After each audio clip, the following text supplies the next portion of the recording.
श्री शिवाय नमस्तुभ्यम, हर हर महादेव। दोस्तों, आप सभी लोग जानते हैं कि 28 दिसंबर 2025 रविवार को पड़ रही है पौष महीने की शुक्ल पक्ष दुर्गाष्टमी व्रत, जो बहुत ही खास है। और दोस्तों, ये वो तिथि है जो कि पौष महीने में रविवार को पड़ रही है, तो इस दिन का महत्व और भी अधिक बढ़ जाता है। पूज्य गुरु जी ने कहा है कि अगर कभी भी मौका लग जाए और पौष महीने की अष्टमी तिथि रविवार को पड़ जाए तो इस दिन आपको 11 गेहूं के दाने वाला उपाय जरूर करना चाहिए, क्योंकि ऐसा शुभ संयोग बहुत ही कम आता है। और दोस्तों, इसी दिन किया जाने वाला पंडित जी द्वारा बताया गया 11 गेहूं के दाने वाला उपाय आप लोगों को जरूर करना चाहिए। और अगर आप लोगों ने इस उपाय को नहीं किया है या किसी कारणवश नहीं कर पाए हो तो अष्टमी तिथि के दिन इस उपाय से मत चूकना। दोस्तों देखिए, ये दिन इतना खास होता है, इतना महत्वपूर्ण होता है। देखा गया है कभी कभी बड़े पूजा पाठ अनुष्ठान से जो मनोकामना पूर्ण नहीं होती है, वह पौष महीने के रविवार के दिन एक छोटे से उपाय करने से ही आपकी मनोकामना पूर्ण हो जाती है। और बहुत सारे लोगों ने इस उपाय को किया भी है और उनको इस उपाय को करने का फल भी जरूर मिला है। अगर आप लोग भी इस उपाय को रविवार अष्टमी तिथि के दिन करना चाहते हैं तो आप इस उपाय को पहले अच्छे से समझ लेना, सुन लेना, उसके बाद करना। आपको इस उपाय का फल जरूर मिलेगा। करना, आपकी सभी मनोकामनाएं पूरी हो जाएंगी। दोस्तों, हम आपको यहाँ पर बता दें कि ये जो 11 गेहूं के दाने वाला उपाय है, ये उपाय पंडित जी ने अपनी अभी की शिव महापुराण की कथा में ही बताया है। और इस उपाय को करने से आपके घर में चाहे किसी भी प्रकार की दुख और समस्या क्यों ना चल रही हो, आपको उसका कारण भी नहीं पता है कि भाई ये समस्या किस कारण से चल रही है, उसका कुछ भी कारण हो सकता है। जैसे पितृदोष हो सकता है, काल सर्प दोष हो सकता है, या किसी भी तरह का मंगल दोष भी हो सकता है, और भी बहुत के दोष होते हैं, कुछ भी हो सकता है। पर आपको इस उपाय को करने के लिए अपने दोष को पता लगाने की भी जरूरत नहीं है। आपके घर में किस कारण से इतनी दुहक और परेशानी आ रही है, वो भी आपको पता लगाने की जरूरत नहीं है। बस रविवार के दिन इस उपाय को कर लेना, क्योंकि इसी एकमात्र उपाय को करने से आपके पूरे घर परिवार में सुख और शांति हो जाएगी। आपके घरेंगे आपकी जो भी मनोकामना होगी, वह आपको करना कैसे है, किसको करना है, किस समय करना है और कैसे करना है। देखो, उपाय बिल्कुल आसान है, बस समझने वाली बात है। ध्यान से समझिए, उसके बाद ही आप लोग जो है इस उपाय को जरूर कीजिएगा। लेकिन उससे पहले जो भी मेरे भाई मेरी प्यारी बहनें आज चैनल पर पहली बार आए हैं या मेरी आवाज आज पहली बार सुन रहे हैं, अगर आप भी महादेव के सच्चे भक्त हैं तो वीडियो को लाइक और चैनल को सब्सक्राइब जरूर कर लें और कमेंट बॉक्स में लिखे हर हर महादेव, जय भोलेनाथ। अब सबसे पहली चीज हम लोग ये समझते हैं कि इस 11 गेहूं के दाने वाले उपाय को इस अष्टमी तिथि के दिन किसको करना है। तो देखिए, इस उपाय को घर के सभी सदस्यों को करने की बिल्कुल भी जरूरत नहीं है।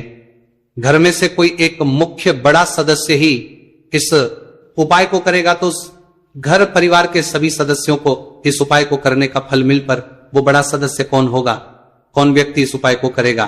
तो यहां पर देखिए, हम आपको बता दें, घर की जो बड़ी माताएं बहनें होंगी, घर की बड़ी माताओं बहनों में से कोई भी एक माता बहन इस वाले उपाय को कर सकती है। अपने पूरे घर परिवार के लिए घर में सभी सदस्यों को इस उपाय को करने की जरूरत नहीं है। मात्र घर की जो बड़ी माताएं बहनें हैं, उनमें से कोई भी एक माता बहन इस वाले उपाय को करेगी, उसके घर परिवार के पूरे सदस्यों को इस उपाय का फल मिलेगा। अगर किसी कारणवश माताएं बहनें घर में उपस्थित ना हो या वो इस उपाय को ना कर रही हो, कुछ दिक्कत हो, तो भाई उस जगह पर फिर घर का कोई बड़ा व्यक्ति भी इस उपाय को कर सकता है। माताओं बहनों के कहने का मतलब यह था कि माताएं बहनें घर की लक्ष्मी होती है। जब घर की लक्ष्मी कोई उपाय करती है तो निश्चित ही भगवान शिव जी बहुत जल्दी प्रसन्न होते हैं और उपाय का फल में बहुत जल्द और बहुत बड़ा करके भी यहां पर देते हैं। तो आप लोग ये बात समझ गए होंगे। अब हम ये बात समझते हैं, आप इस वाले उपाय को हमें करना किस समय है। इस 11 गेहूं के दाने वाले उपाय को हमें इस रविवार अष्टमी तिथि के दिन करना किस समय है। तो देखिए, इस उपाय को करने का जो समय है, शाम का समय है। अब देखिए, यहां पर हम मुख्य रूप से सुबह का समय नहीं बोलेंगे, क्योंकि देखिए जो अष्टमी तिथि है और आप सभी लोग जानते हैं इसका प्रदोष काल का जो समय होता है ना, इस दिन भगवान शिव और माता पार्वती जी का सबसे प्रिय दिन होता है। तो आप लोग इस गेहूं के दाने वाले उपाय को शाम के समय में कर सकते हो।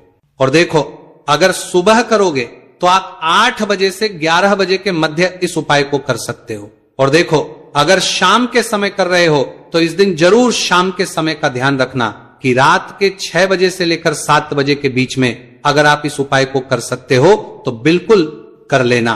पूरी कोशिश करना, आपको उपाय का फल जरूर मिलेगा। यह बात आपको समझ आ गई। अब बात करते हैं उपाय की। देखो, गुरुजी ने कहा है कि अगर रविवार के दिन अष्टमी तिथि पड़ जाए तो इस दिन आपको 11 गेहूं के दाने वाला उपाय तो अवश्य ही करना चाहिए। देखो, ये उपाय, यदि आपके जीवन में कर्जा बहुत अधिक है, आपके जीवन में संकट बहुत अधिक रहते हैं, आपके ऊपर बहुत अधिक विपदा आ रही है, बार बार आपको अपने व्यापार में और अपने धन में हानि देखने को मिल रही है, यानी कि आपको प्रत्येक कार्य में हानि हो रही है, तो आपको यह करना चाहिए। देखिए, इस उपाय के लिए आपको 11 गेहूं के दाने आपको लेने हैं। ठीक है, 11 दाने लेने के बाद में आपको जरूरत होगी चावल के दानों की। 11 चावल के दाने और 11 गेहूं के दाने, और चावल के दाने खंडित नहीं होने चाहिए। अब आप कहोगे भैया गेहूं कहां से लेने हैं? देखो, आपको किसी भी किराना स्टोर पे गेहूं के दाने मिल जाएंगे, जाके ले लेना। ठीक है ना। 11 गेहूं 11 चावल के दाने लेने हैं। साथ ही साथ आपको एक तांबे का लोटा लेना है और उस तांबे के लोटे में आपको जल भरना है। जल खुद के घर का होना चाहिए, मंदिर का नहीं होगा। अब आप ये सब सामग्री लेकर पहुंच जाओगे महादेव के शिवलिंग के पास में शाम के टाइम पे प्रदोष काल में। देखो, जब आप ये उपाय कर रहे हो तो अपना फेस रखना उत्तर दिशा, नॉर्थ डायरेक्शन की तरफ। अब यहां पे जो मैं आपको क्रम बताने जा रहा हूं ना, उस मेरे क्रम को बहुत ध्यान से सुनिए। महादेव को अगर कोई सबसे प्रिय है ना, तो उनकी सबसे छोटी पुत्री जिनका नाम है माता अशोक सुंदरी, जो आपके पास में चावल के रहदाने हैं ना, उन चावल के 11 दानों को माता अशोक सुंदरी के स्थान पर आपको अपना नाम और गोत्र बोलते हुए समर्पित कर देने हैं, है ना।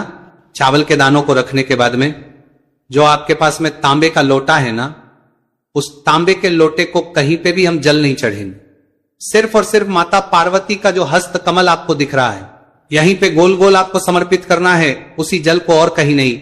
ना तो माता अशोक सुंदरी के स्थान पर, न शिवलिंग के ऊपर, सिर्फ आपको यहां पे गोल गोल जलाधारी पर आपको उस जल को समर्पित करना है। अब आपके पास में बचे हुए हैं 11 गेहूं के दाने, और बचे हैं उन्हीं 11 गेहूं के दाने को आपको अपनी मनोकामना, अपने विशेष कहते हुए महादेव के शिवलिंग के ऊपर अगर आप अष्टमी तिथि के दिन प्रदोष काल में समर्पित कर देते हैं, तो आपकी जो भी मनोकामनाएं होंगी, जो भी विश होंगी, महादेव पूरी जरूर करते हैं। अन्न समर्पण करने से, उस खासकर गेहूं को समर्पण करने से हमारी इच्छाएं पूरी होती है। और अगर वो दिन अष्टमी तिथि का दिन हो, तब तो इससे सुंदर संयोग कुछ भी नहीं हो सकता। आपकी इच्छाओं को पूरा करने के लिए बहुत स्पेशल, बहुत प्यारा सा उपाय आप सभी को जरूर करना है। ध्यान में रखिएगा, यह उपाय प्रदोष काल में करना है। देखो, गुरुजी ने कहा है भगवान शिव के शिवलिंग पर 33 कोटि देवी देवता का वास होता है। अगर हम शिवलिंग के सामने कुछ भी उपाय करते हैं तो हमारे सभी देवी देवता हमसे खुश हो जाते हैं। यह उपाय आपको अवश्य करना है। देखो, सुबह के टाइम नहीं कर सकते, ठीक है। अब बात करते हैं अगले उपाय की। देखिए, अब हम जान लेते हैं गुरुजी द्वारा बताए गए दूसरे उपाय के बारे में। इस उपाय के लिए आपको मात्र 2 लौंग लेनी होगी, यानी कि आपको लौंग का जोड़ा लेना है। 2 फूल वाली आपको लौंग लेनी है। लौंग का जोड़ा से भी खंडित नहीं होना चाहिए, इस बात का ध्यान रखें। इसी के साथ में आपको लेना होगा लाल चंदन का पाउडर। देखिए, यदि आपके पास लाल चंदन की लकड़ी है तो उसे घिसकर भी आप चंदन के रूप में प्रयोग कर सकते हैं। यदि पाउडर है तो उसका भी आप अपने खानदान का पाउडर देखिए उपाय के लिए प्रयोग कर सकते हैं। देखिए, चंदन जो है वो तेज का प्रतीक माना गया है और साथ ही साथ जीवन के अंधकार को दूर करने का प्रतीक माना गया है। अब इसी के साथ में मात्र एक तांबे के पात्र के अंदर शुद्ध जल लेना होगा अपने घर से। अब दोस्तों, ये तीनों सामग्री लेकर के सीधे आपको पहुंच जाना होगा भगवान शिव के मंदिर में। देखिए, इसी के साथ में आपको एक गोल बाती का दीपक भी लेना होगा। दीपक आप मिट्टी का भी ले सकते हैं, शुद्ध घाटा मड़कर उसका भी तैयार कर सकते हैं, और दीपक में आपको शुद्ध घी का प्रयोग करना है। लेकिन जैसे ही आप इन सभी सामग्रियों को में लेकर के पहुंचेंगे मंदिर में, जैसे ही आप चौखट के वहां पर पहुंचेंगे तो मंदिर की चौखट के सीधे तरफ आप जो अपने साथ एक गोलबाती का दीपक लेकर के आए हैं, उसे आपको सबसे पहले तो प्रज्वलित कर देना है। यानी कि जैसे ही आप मंदिर की चौखट के वहां पर प्रवेश करते हैं तो बेलपत्र का जो भी उपाय बताया जाए वो आप जरूर किया करिए, क्योंकि बेलपत्र माता पार्वती के आंसू से उत्पन्न हुई है, इसलिए यह महादेव को प्रसन्न करने के लिए बहुत ही आसान होती है। इसलिए आपको बेलपत्र वाला उपाय जरूर करना चाहिए। देखिए, अगर आपके पास बेलपत्र नहीं है तो शिवलिंग के ऊपर जो बेलपत्र छड़ी है उसको उठाकर जल से शुद्ध करके फिर आप उसका भी इस्तेमाल कर सकते हैं। बस आपको ध्यान रखना है कि यह बेलपत्र कहीं से भी कटी फटी नहीं होनी चाहिए और बेलपत्र की डंडी के आखिर में जो दूर होती है यानी जो डंठल होता है वो भी नहीं होना चाहिए। अब ये सारी सामग्री लेकर आपको पहुंच जाना है शिवालय। पूज्य गुरुजी ने कहा कि इसको आप सुबह करना चाहें तो सुबह कर लें और शाम को करना चाहें तो शाम को कर लें। शिवालय पहुंचने के बाद सबसे पहले आप जो एक बेलपत्र लेकर आए हैं उसकी जो सबसे आगे वाली पत्ती है, बेलपत्र में 3 पत्तियां होती हैं, ये बात आप सभी जानते हैं। उसमें जो सबसे आगे वाली पत्ती होती है जिसे हम लोग सबसे बड़ी पत्ती कहते हैं, उसी पत्ती में चिकनी साइड आपको इस शहद से ओम बना देना है। सामने आपको समझाने का प्रयास किया जा रहा है जैसे यह बेलपत्र में ओम बनाया गया है, ठीक ऐसे ही आपको से ओम बना देना है और फिर अपनी मनोकामना बोलते हुए आपके जीवन की जो भी विशेष मनोकामना है, जो भी आप अपना कार्य सफल करवाना चाहते हैं, जिसमें भी आप सफलता को प्राप्त होना चाहते हैं, चाहे व्यापार हो, चाहे नौकरी हो, चाहे धन प्राप्ति की मनोकामना हो, चाहे विवाह की मनोकामना हो, चाहे मकान जमीन की मनोकामना हो या कैसी भी कोई मनोकामना हो, उस मनोकामना को पूर्ण करने के लिए महादेव प्रार्थना कर लीजिए। और फिर यह एक बेलपत्र आप शिवलिंग के ऊपर समर्पित कर दीजिए। बेलपत्र की चिकनी साइड का हिस्सा यानी जिस तरफ आपने बनाया है वो शिवलिंग में टच करेगा। इसके बाद आप जो शहद लिए हुए हैं उस मनोकामना को पूर्ण करने के लिए शहद को अपनी अनामिका उंगली में लगाइए और माता अशोक सुंदरी वाले स्थान में आपको 7 बिंदी बना देनी है। इसी शहद से आपको 7 बिंदी बना देनी है। लेकिन ये 7 बिंदी आपको लगानी कैसे है वो आप बहुत ही ध्यान से देखिए।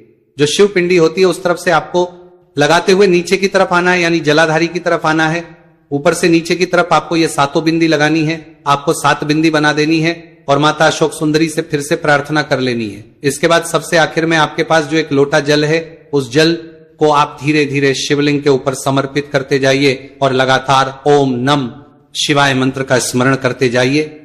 पूज्य गुरुजी ने कहा कि जो भी व्यक्ति माता अशोक सुंदरी वाले स्थान पर शहद लगाकर और शिवलिंग में यह एक बेलपत्र रखकर इस अचूक उपाय को कर लेता है, उसके जीवन की बड़ी से बड़ी मनोकामना महादेव की कृपा से और माता अशोक सुंदरी की कृपा से बहुत ही जल्द परिपूर्ण हो जाती है। तो दोस्तों, इस विशेष उपाय को आप इस 28 दिसंबर 2025 पौष महीने का रविवार अष्टमी तिथि के दिन जरूर करिएगा। ये उपाय आपको पौष महीने का रविवार अष्टमी तिथि के दिन करना है या फिर किसी भी पंचमी तिथि में करना है। तो आइए अब जानते हैं पूज्य गुरुजी द्वारा बताए गए दूसरे खास उपाय के बारे में। देखिए, इस उपाय के लिए भी पूज्य गुरुजी ने कहा था कि अगर आपकी कोई विशेष मनोकामना है जो कई उपाय करने के बाद, कई व्रत करने के बाद भी परिपूर्ण नहीं हो पा रही है, तो आपको यह विशेष उपाय इस दिन जरूर कर लेना चाहिए। इस उपाय भी आपको एक बेलपत्र की जरूरत पड़ेगी और साथ ही साथ थोड़े से शहद की जरूरत पड़ेगी। सबसे आखिर में आपको 1 लोटे जल की जरूरत पड़ी। लोटा आप तांबे का ले लीजिएगा और इसमें जल आप अपने किचन से ले लीजिएगा। बेलपत्र लेते समय आप ध्यान रखेंगे कि ये कहीं से भी कटी फटी नहीं होनी चाहिए। अब ये सारी सामग्री लेकर आपको पहुंच जाना है शिवालय। इस उपाय के लिए भी पूज्य गुरु जी ने कहा था कि अगर आप सुबह करना चाहे तो सुबह कर लें और शाम को करना चाहें तो शाम को कर लें। शिवालय पहुंचने के बाद आप सबसे पहले जो एक लोटा जल लेकर आए हैं उसको धीरे धीरे शिवलिंग के ऊपर समर्पित करते जाइए और लगातार शिव महापुर पुराण के मूल मंत्र श्री शिवाय नमस्तु भयम या फिर ओम नमः शिवाय, इन दोनों में से किसी भी एक मंत्र का जाप करते जाइए। इसके बाद आप जो एक बेलपत्र लिए हुए हैं और जो शहद लिए हुए हैं, देखिए बेलपत्र की जो सबसे ऊपर वाली, जो सबसे आगे वाली पत्ती होती है, जो सबसे बड़ी पत्ती होती है, उस पत्ती में जो चिकनी साइड है, उस पूरे चिकनी साइड में आपको यह शहद लल लगा देना है। अभी पहले उपाय में आपने ओम बनाया था, लेकिन इस उपाय में आपको पूरी पत्ती में शहद लगा देना है। शहद लगाने के बाद यह पत्ती आपको अपनी हथेली में रखनी है। महादेव से आपको प्रार्थना करनी है कि आपकी यह विशेष मनोकामना है, किसी भी प्रकार की मनोकामना हो तो उसको आप महादेव से बोल दीजिएगा और फिर ये एक बेलपत्र आप शिवलिंग में समर्पित कर दीजिएगा। पूज्य गुरु जी कहते हैं कि बेलपत्र माता पार्वती के आंसुओं से उत्पन्न होने के कारण महादेव को बहुत ही प्रिय होती, और जब भी हम लोग कोई उपाय बेलपत्र से करते हैं तो इससे हमारे महादेव हमसे बहुत ही जल्द प्रसन्न होकर हमारी सारी मनोकामनाएं को परिपूर्ण कर देते हैं। तो इस उपाय को भी आप रविवार अष्टमी तिथि के दिन कर सकते हैं या फिर किसी भी पंचमी तिथि में कर सकते हैं। अब जानते हैं गुरु जी द्वारा बताए गए तीसरे और सबसे आखिरी व सबसे खास उपाय के बारे में। इस उपाय के लिए आपको 2 इलायची ले लेनी है, 2 हरी इलायची ले लेनी है। देखिए, हरी इलायची माता लक्ष्मी को यानी धन को आकर्षित करने के लिए सबसे अचूक होती है, इसलिए आप 2 हरी इलायची ले लीजिएगा और साथ ही साथ थोड़ा सा शहद ले लीजिएगा। इसके बाद आपको एक दीपक ले लेना है। दीपक आप चाहे तो मिट्टी का ले ले या फिर आप अपने घर पर शुद्ध आटा मारकर उसका दीपक बनाना चाहते हैं तो वो भी दीपक आप इस्तेमाल कर सकते हैं। इस दीपक में आपको शुद्ध घी का इस्तेमाल करना है और साथ लंबी बत्ती का प्रयोग करना है। अगर आपके घर में मौली का धागा है तो उसकी बत्ती भी आप तैयार कर सकते हैं, यानी मौली के धागे को काटकर उसकी लंबी बाती इस दीपक में आप लगा सकते हैं। अब ये सारी सामग्री लेकर आपको अपने घर के मंदिर के सामने पहुंच जाना है। ये उपाय आप शाम को सूर्यास्त के बाद करेंगे। पूज्य गुरुजी हमेशा कहते हैं कि माता लक्ष्मी के निमित्त अगर हम लोगों को कोई भी उपाय करना हो तो वह हमें शाम के समय में ही करना चाहिए, यानी सूर्यास्त के बाद ही करना चाहिए, क्योंकि सूर्यास्त